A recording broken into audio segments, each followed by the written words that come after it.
समोर या.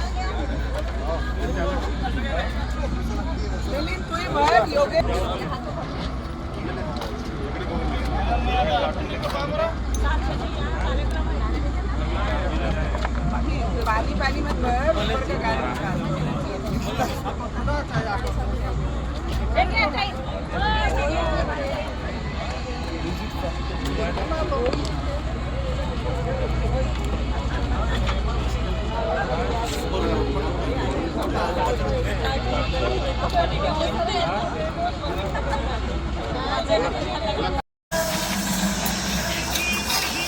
नाना भाऊ काय काय म्हणणं आहे भाऊच्या मागं असे उभं नका राहू म्हणा कोणाला.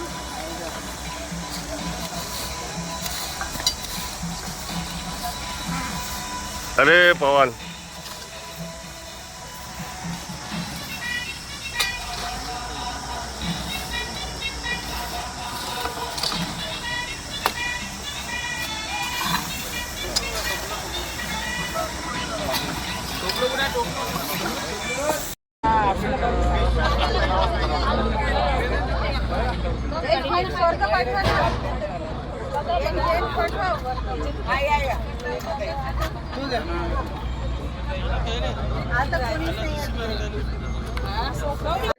आता वाढदिवस आहे उद्या आणि त्या पार्श्वभूमीवर या आठवड्यामध्ये सामाजिक कार्यक्रमांचं जे आहे ते आयोजन करण्यात आलेलं आहे. आज त्याची सुरुवात झालेली आहे, श्रमदान केलेलं आहे, गाळ उपसलेला आहे. काय सांगा?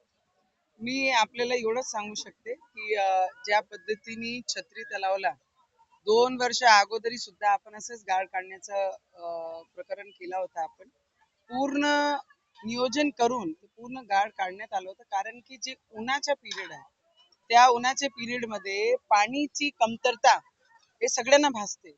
आणि या छत्री तलावामध्ये आता जे गाळ तुम्ही पूर्ण आजूबाजू चौरफेर पाहत आहे त्याला गाळ काढलं नाही, येणाऱ्या पावसामध्ये जे पाण्याची कमतरता आम्हाला त्या 2-3 महिन्यात होऊ शकते ते नाही झालं पाहिजे, म्हणून आपण हे गाळ काढण्याचं काम आणि श्रमदान स्वतःचा श्रम देऊन सगळे त्याच्यामध्ये डॉक्टर्स आहे, कॉर्पोरेटर्स आहे, इंजिनियर्स आहे, अधिकारी आहे, ज्यांना ज्यांना वाटते की हा गाळ काढल्याने आपल्या शहरामध्ये पाण्याची कमतरता नाही होणार ते सगळ्यांनी आपला आपला श्रम दिलाय. तर मला वाटते सगळ्यांनी प्रयत्न केलाच पाहिजे.